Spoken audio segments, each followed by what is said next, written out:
It's Spoilerin time, folks. This is a sister show or brother show. It's a sibling show to Cordkillers. Cordkillers, we figure out how to watch things, and we watch them and talk about them here. We're going to be talking about Raised by Wolves, The Return, Season 2, Episodes 1 and 2. They gave us 2 episodes this week. Also, the Book of Boba Fett, Season 1, Episode 6, and The Righteous Gemstones, Season 2, Episode 6. I'm Tom Merritt. He's Brian Brushwood. Man, and not only that, not only am I Brian, but man, I had a hell of a morning today where I watched 3 hours of Gemstoning and Wolf Raising and the whole 9 yards. You watched it all this morning. Yeah, wow. I did. It's fresh in your mind. Also, if you like hearing producer Bryce on the show, I'm sorry, you won't hear him. But I have good news. Instead, we've got producer John with us today. John, you watched the Book of Boba Fett. I did. Right? Yes, I watched the whole thing. I binged it. Raised by Wolves, episodes 1 and 2. I was under the impression we were only getting one, Brian, and then it rolled right into the second one, which I watched. I think I watched them on Thursday night, even so right when they came out. I thought I was just gonna knock out episode 1, and I felt like I was on an amusement ride. I felt like I was locked in, and I came around. And the people at the, place that you was like, okay, you got to get off the ride. We're like, want to go again? You can just stay in there. And I was like, yes, thank you. And I just rode episode 2 all the way to the end. That's very, very close to my experience. Only in my version, you finally think it's over. And you're like, wow, that was very intense. I would like to take a moment. And then the teenager laughs and says, ha ha, you're going again. Because this was appointment viewing for my wife and I. So we actually cleared out our schedule this morning, and 9 a.m., kids are all at school, watch it. And sure enough, it delivered on a very, very dense, very bizarre, very wonderful expansion of the world. Season 2 did some considerable resets. Enemies become teammates. New bad guys are forged. I rather like. Let me get one dumb thing that stuck in my craw out of the way. Sure. I know it was an aesthetic choice to make the floating tanks extremely square and hard-edged, but it had the unfortunate side effect of making it look like roughly Tron era CGI. It ended up looking really off-puttingly bad to me. Okay. Did you get a taste of that at all? No, but that stuff doesn't ever stick out as much to me. I tend to turn a blind eye to it pretty easily, so it did not affect me. I was more paying attention to things like the water and how I was more thinking, if I was thinking along lines like that, it was like, well, how does that work? Why does that not get dissolved if that gets dissolved? That kind of stuff, right? Yeah. There's a little bit of, actually a fair bit of that. If you're gonna, it's one of those things that's casually introduced, but when you think about it, is mind-breakingly unworkable. Spoiler alert for Signs, the fact that water melts the aliens. How does your biology work, and why do you come to a planet that's 3/4 water? I have a category in my brain that is call it MacGuffin, right? The MacGuffin is, the water is lava. You can't touch the water. Okay, great. I'm just not going to get a usable explanation of that. So I live with it and be like, for whatever reason, the water is untouchable, and for some reason the plants are not bothered by it.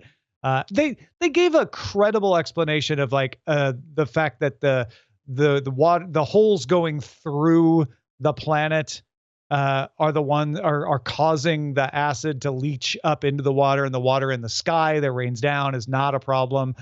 So they solved some of it. Although part of me was like, well, if it goes down in the whirlpool, why doesn't it just drain all the water from anyway? Yeah. Although again, it's one of those things where it sounds like they put in slightly less effort, a considerable amount of effort, but slightly less than, say, James Cameron when he comes up with the superconductive reason that these mountains float. Sure. But it's the having difference said that, between Douglas Adams and Peter F. Hamilton, right? Like, not that this is a Douglas Adams, but with Peter F. Hamilton, he's thought everything out. He's got an answer for every single question. But that doesn't mean that if someone's not Peter F. Hamilton, I can't enjoy their story. Correct. If it's a good enough story, which I think this is. At the end of the day, you get those rad visuals of those whirlpools in the ocean over there, right?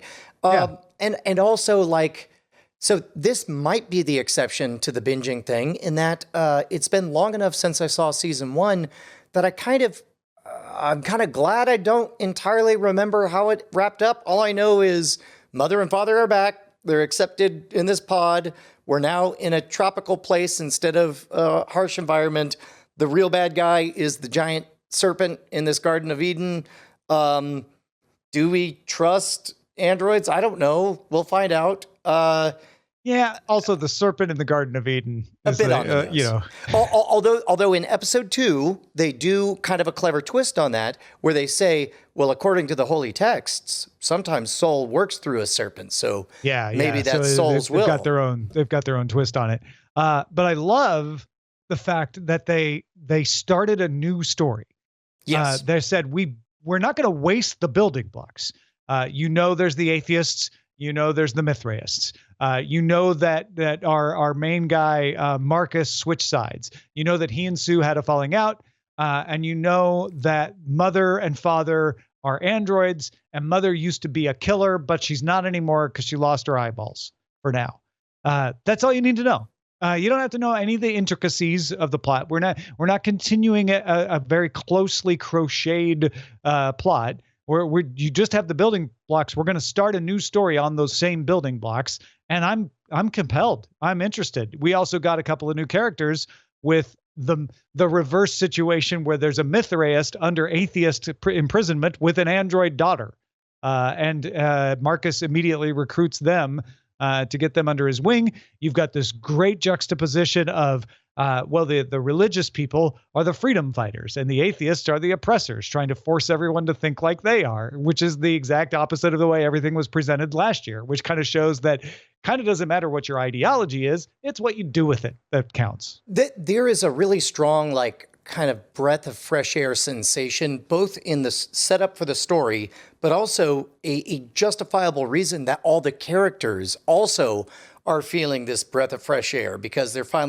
everybody's getting the chance to restart, except for Marcus, who's left on the other side of the world, who figures out that he can be, the outsider on the other side of the planet. Having said that, I really deeply appreciated how they wasted very little time showing us. They went so far in portraying Marcus as an insane person that it was really great to see him as so human and humane, where he's the one that reaches out and claps a hand on his shoulder and says, you know what? I ain't here to tell you what to believe. I'm just here to take care of you. And I'm like, yeah, man, I want to be with that guy. It's bonkers how seductive it is. What was so cool about that is it's also believable because it's all about power relationships. He had the power in season 1, and so he wielded it. Now he has no power, so he's like, well, when you don't have the power, it's cost free to tell somebody you're just there for them to help them out because you can't force them to do anything. I love that. I also love the increasing. Everything is coded language, but the increasing humanity of the androids, where mother is saying to her sibling, whatever, Trust, is that his name? He's like, yo, what up? Some of your files are encrypted. And she's like, yes, those are subroutines I don't like to think about much because I don't like what I did. And it's like, oh, shame. You are growing and experiencing shame. Yeah. Absolutely. And you've got the AI, the Trust, that is, dominating the society the way the Book of Soul dominated the society. So more parallels of you can have your belief system, but really it's how people interact and what they're free to do. And I love it. I love season 2. There's an interesting parallel too, in that the atheists resent the Mithraists because of their faith in an irrational God or whatever, or their irrational faith in a God. Meanwhile, we see the atheists' faith in trust. In that the difference being like there's that moment that Mother's like, hey, whoever did this, they're going to get caught. Trust will take care of us. You know, this intentional language that is echoes of what we've seen from the when we're ready Mithril. for it, we'll be able to take over. But we're just not ready yet. And also, trust delivers. Before you know it, like, here's the guy. Please beat the crap out of him. Yeah. I trust you to beat the crap out of him because you don't have feelings. Well, and although she clearly is not thrilled with having to go through that. She clearly has feelings about that decision. Meanwhile, I didn't think that I would so quickly become cool with the step siblings of Campion and I forget the other kid's name. Paul and all but their dynamic, it's so difficult to find good child actors with real chemistry and that don't take you out of the story. And yet I believed every second with the two of them. Yeah, when I think about this, I probably shouldn't have liked these 2 episodes because it was all setup. We didn't really get anywhere yet. Right towards the end, the serpent comes out and sort of attacks Campion, but maybe he doesn't. We get seeded the prophecy that the orphan will save everyone, and everybody thinks they're the orphan. And everybody thinks everything's a sword. Maybe that's a sword. I don't know. Is this a sword? I got a crochet needle. Is that a sword? I don't think I noticed that nothing happened until you just said it just now. Yeah, I didn't either. I think what I had was that experience like when you start a video game and you're just excited to explore the new space. Yeah. What are the rules? Where are we going? They managed to keep me in that space for 2 whole episodes, which is fairly remarkable. And reset all of the alliances. Who you think is on whose side and who's good? I mean, Sue and Marcus, there's not even a question anymore that Sue and Marcus are on opposite sides. I think there is a question because I can totally see them uniting against a shared enemy. Sure. Of that giant snake. Yeah. That could bring them back together, right? And just to double check that I'm remembering correctly, mother and father are fibbing about what happened to the 7th child, right? Yes, because it wasn't a child. Right, because it was the giant snake that is now plaguing and everything. Also, it didn't die. Also, how about that moment she sees the giant snake and starts lactating uncontrollably? Oh my gosh! And then have to get Sue to weld her nipples. Ow. Yeah, that's a real moment. Well, that's coming back too, because she's like, once I do this, you can't undo it, right? She's like, I will never have natural children again. Oh, you just wait. All right. Any other thoughts on Raised by Wolves 1 and 2? No, still dense, still bonkers, still a standing testament to the fact that you can make very original stuff that feels very, very big budget. That is Raised by Wolves, Season 2, Episode 1 and 2. Let's move along to what you got next. We got the Righteous Gemstones, Season 2, Episode 6. The Righteous Gemstones, Season 2, Episode 6. I just want to get this out here. Brian, I was kind of bored by this one. Tom? You're an apostate, and you are exiled from my church. All I could say, Brian, is never avenge yourself. Leave it to the wrath of God, which is also the title of the episode. Oh, my God. Again, you can never divorce yourself from your experience from the content. I watched this after watching Raised by Wolves, and it was chef's kiss. Mwah! Exactly what I needed. Right from the opening where Jesse whips out his pistol, empties his entire clip, and you think, oh man, they're screwed. Then all of a sudden more bullets start flying and you realize it's his wife shooting and actually hitting things. Edie Patterson as Judy is a gift to the world. She's like, they don't even acknowledge it, but she's signing her 8x10s, stay horny, drawing a phallus, and then signing them as Judy. So good. BJ is blown away by the fact that Eli would shake his hand. Meanwhile, Kelvin, who's Kelvin's friend? Keith. Keith. Boy, Keith, doesn't have a lot of lines, but his presence is just getting better and better and better. And the fact that they keep setting up all these homoerotic situations that turn out not to be, like when he gets down on his knees and then you just hear him say, "Now step into your Tommy Johns." It's so good. It's all so good. The fact that it was mostly about Kelvin, the coup against Kelvin, lost me. I didn't dislike it. I was just a little bored by it. I was like, kind of knew where it was going, knew what the jokes would be. The bit with Cassidy Freeman, taking credit for the shooting, and I was like, Jesse's gonna get mad about that, and he did. Like, it all seemed like well-trodden paths. But you're right. Even Judy is just. She's divine. Yes. Every time she came on, I'm like, oh, here we go. Trying to keep it clean. But that moment with pure jealousy, Jesse says, "The entire congregation is blanking my wife's blank." It was so great. And then even on the Kelvin side, which I agree, I think that's the weakest of the through threads, but like the little sight gags that they do but don't acknowledge. Like, for example, after Keith gives him this pep talk with his broken thumbs, and at the end of his pep talk, he's like, "Do you think you could do that for me?"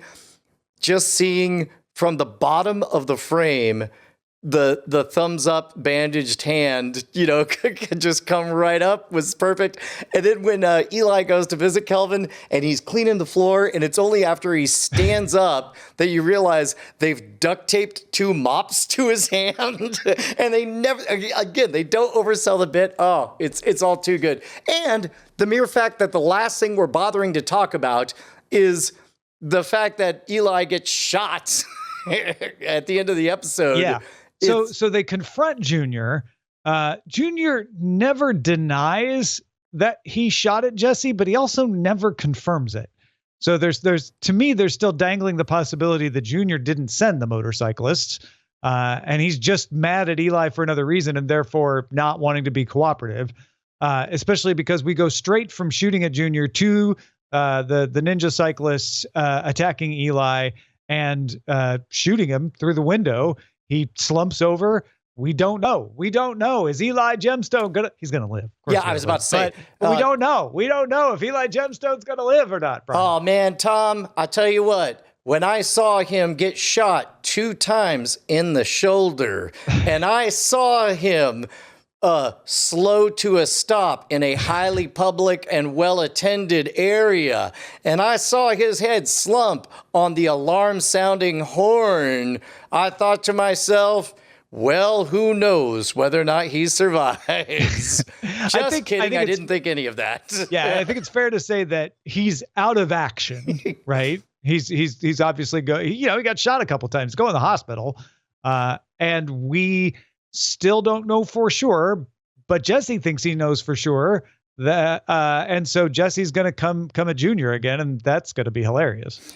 Especially because in this murder mystery, almost certainly the most obvious candidate will not turn out to be the person committing the murders. Right. Yeah, exactly. We also got Baby Billy's baby mama on simmer. We get a great scene with Judy just being flat out blunt, like, he ain't coming back. That's what he does. And that was enough to be like, just hold that thought. Well, we're going to get to the Baby Billy story next week or a week after. Continues to be amazing. That is the Righteous Gemstones, episode 6 of season 2.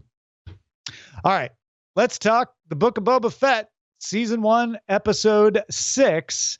The one that gave all the fans all the service that they could possibly want. Brian, what'd you think? Hey, Tom, did you ever see that comic strip, Garfield Without Garfield? And at first it was funny because like, how hilarious, the titular character's not in it. And then around like the 7th strip, you realize, oh, this is much better. Second episode where we are focused on the Mandalorian.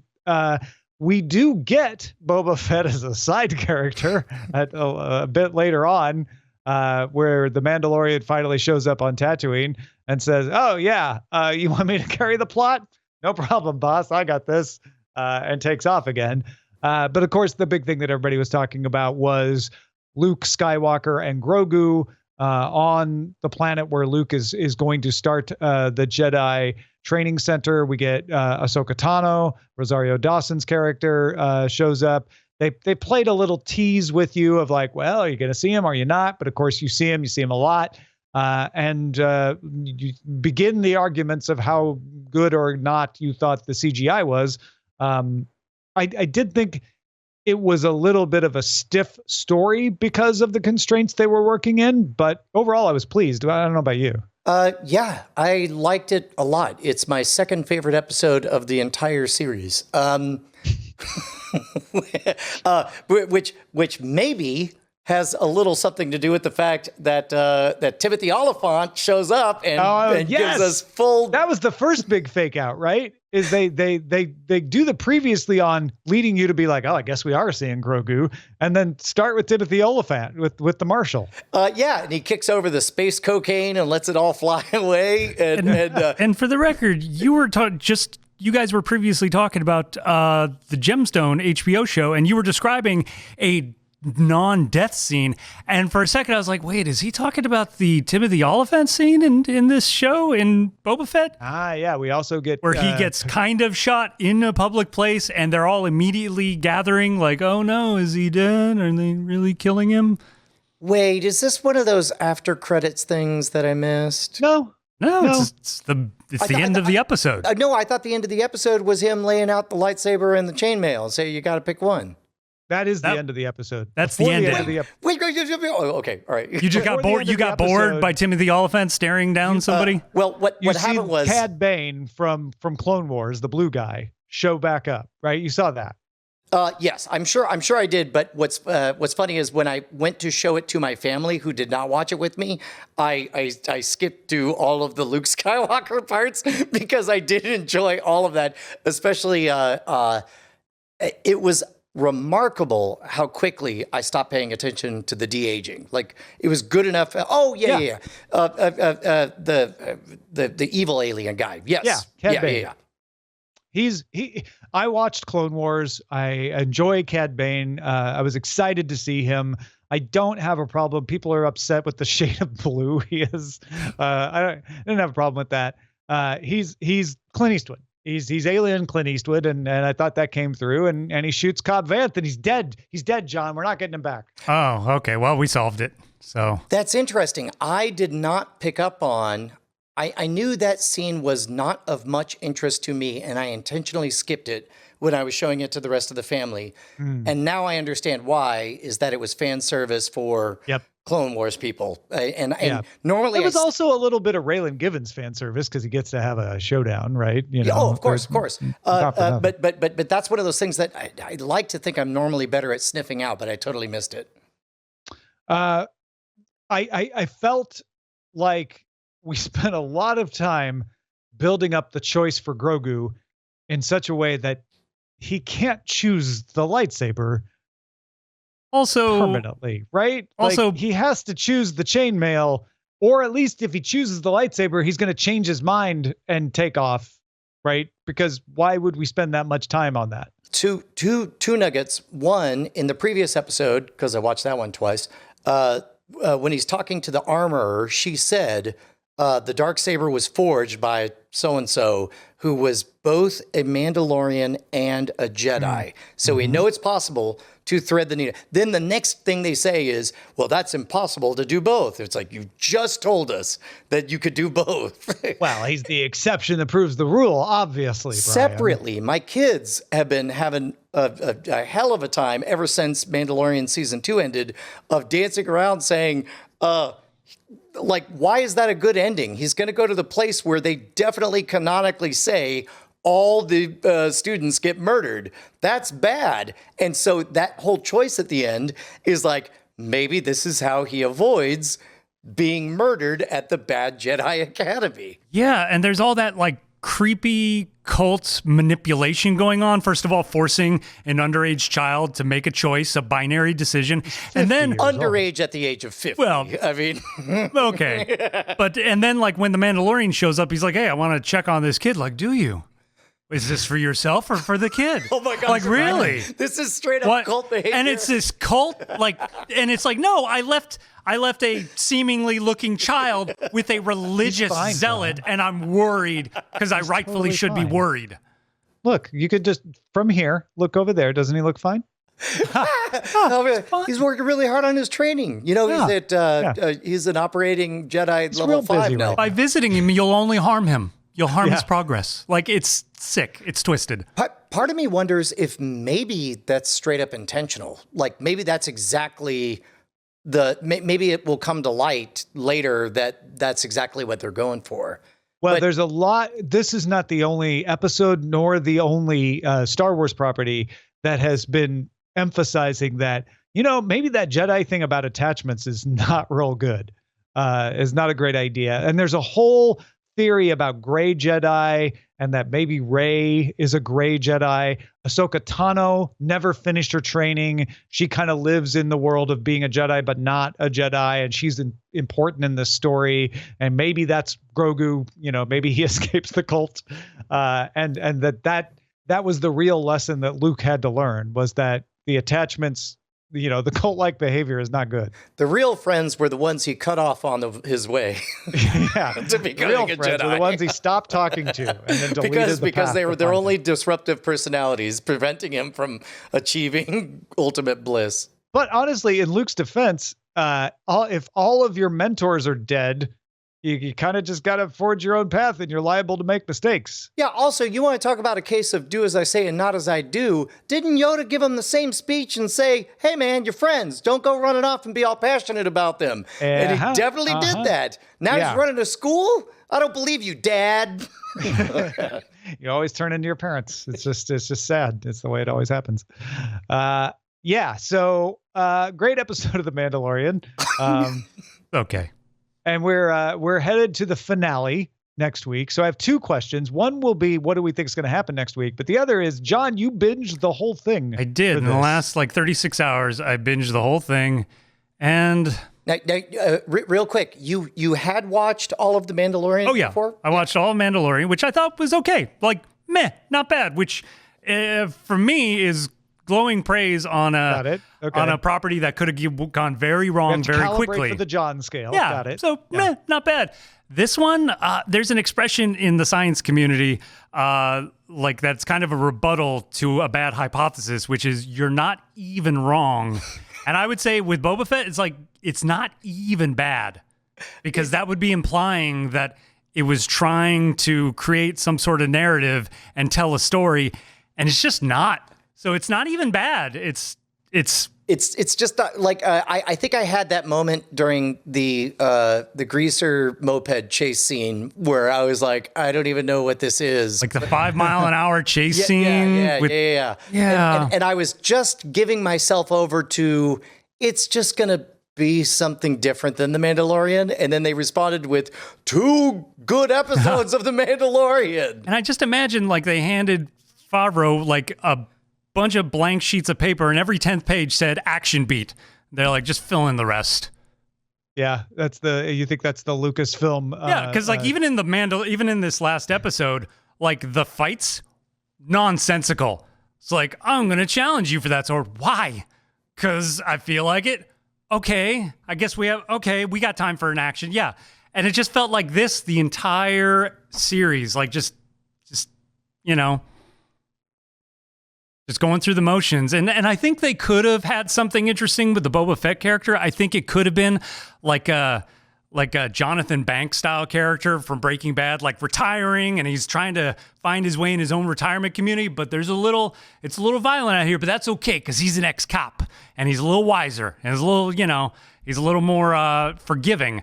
and they just didn't lean into any of that. They're still making this 61-year-old actor do fight sequences, and it's just which, by the way, he got fit because I mean, he's not bad. I made some snide comments about his first appearance in The Mandalorian. I have to take them all back because that dude trimmed down and got in shape for that back to tank scenes. Yeah, I mean, for his age bracket, he's fine. But so why do we fill a fight sequence every 10 pages? I am very curious how this all ties together, because the first 2 episodes were very, very scattered. I felt like there was a good story in there, but I might have ordered it differently. Then we just took a hard right turn and started telling a Mandalorian story. I assumed originally that it was all going to tie in with the Sand People and the Pike Syndicate for Boba Fett. Then we introduced the Mandalorian for 2 episodes, and I'm like, well, I guess we're also going to tie in the Mandalorian, very, very obviously, and the Marshal, possibly Luke Skywalker and Grogu. Like, they're just all going to show up for a grand battle on Tatooine. What do you think is going to happen in this final episode? Nothing. For the same reason that all the other episodes that were doing parallel storytelling didn't reveal anything about the other story. They're just 2 separate stories that they're like, well, let's do the Dick Van Dyke thing previously that week. I hope you're wrong about this final episode. Let me ask you this, Tom. Let's say I told you, I've seen the script. I know what happens. Okay. All your favorite characters team up to take on the big bad. Right. Who's the big Which bad? is the Pike Syndicate? Right? Because the Pike Syndicate killed the Tusken Raiders. Seems like just as the Pike Syndicate hired Cad Bane. I mean, who's the protagonist? The antagonist is a political bureaucracy in a retirement community. That's the bad guy. So Tatooine is a very dry Florida. Yeah, it's Palm Springs. This is the Breaking Bad Mike story that we never heard. Well, because the Pike Syndicate is the answer to who the big bad is, but it's not a very satisfying answer. No, especially because there's no face, like not even a single. I mean, all we've seen is foot soldiers. We have nobody to be afraid of or to want or any reason to care about Tatooine. We got Black Crescent and the Fets, and then the Hutts, and then immediately the Hutts pieced out and Black Crescent and went over to Boba's side. So it's the Pike Syndicate, but. So that tells me the last episode has to be the final introduction, like of the Pike Syndicate chief, right? Pike, Colonel Pike. Maybe their Captain thinking Pike. Is we spend a whole season introducing everybody, all the players, from Luke Skywalker on down to Grogu to blah blah blah blah blah, and then the last episode we introduce the big bad, very likely Moff Gideon. Now we have folks in our chat speculating that Crimson Dawn, Borg Queen, Emilia Clarke's character from Solo, or possibly Darth Maul. Oof. And all of those along the lines of there's someone pulling the strings behind the Pike Syndicate. And frankly, I'd be more satisfied with that than introducing some new character in the last episode. If you bring out like behind the Pike Syndicate the whole time was exception. With one exception. If it turns out to be Grand Admiral Thrawn, you will hear the loudest, most deep-throated huzzah in all of Star Wars galaxy. Well, to me, that's what I'm saying I want. I want it to be like, and behind the Pike Syndicate the whole time was ... Could be Grand Admiral Thrawn, rather than when I say introducing a new character, introducing like, it's Colonel Pike. You've never heard of him before. But he's a bad one, I tell you. He's the worst of the Pikes. Like, that would not be... that would not be terribly satisfying for me. But yeah, Grand Admiral Thrawn, or what if it's and I'm blanking on the name of our bad guy from the Mandalorian. Maybe they since we're just going to bring in the Mandalorian, just bring him in as the bad guy. Moff Gideon. Yeah, Moff Gideon. Thank you. Yeah. That'd be all right. Yeah. We touched on this slightly, but before we wrap everything up, can we talk a little bit more about the Mark Hamill thing. I was not bothered by it. I think you said that, Brian, that after a few minutes, it just... Oh, it's excellent. Especially if you, at the end of Mandalorian Season 2... I forgive them for that, for this. However, looking at this and knowing how many hours and how much computer power went into making this, not worth it. Just hire an actor. From what I understand, it was very cheap. They did a little trick called hire a YouTuber who's good at it. Yeah. Oh, okay. Yeah. The guy who improved the Mandalorian final scene on YouTube, they just went to, and instead of suing him, they're like, "Would you like a job?"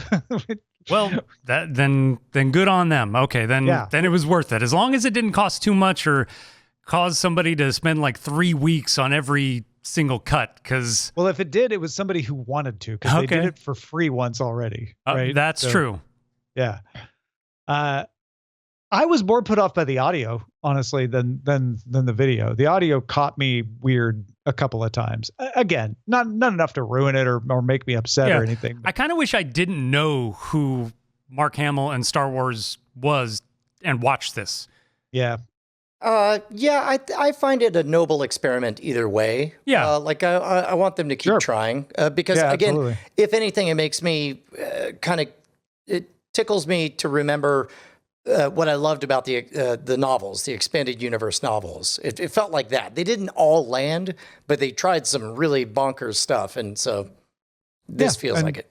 They certainly are trying some bonkers stuff in this. I'll give them that. All right. Any other last thoughts on the Book of Boba Fett 106? Garfield without Garfield. That is the Book of Boba Fett, the only season, episode 6. And that is Spoilerin time. Thanks again, John, for stepping in to fill in for Bryce, man. It was great having you. Happy to do it. Happy to relearn this anytime Mr. Castillo needs me to. Excellent. Folks, don't forget, if you are a patron, you get these episodes early and you get them more accessibly broken out by show. So patreon.com/Cordkillers. If you're not a patron already, go become one right now. Thanks, everybody, for being with us. We will spoil you again next time. Bye.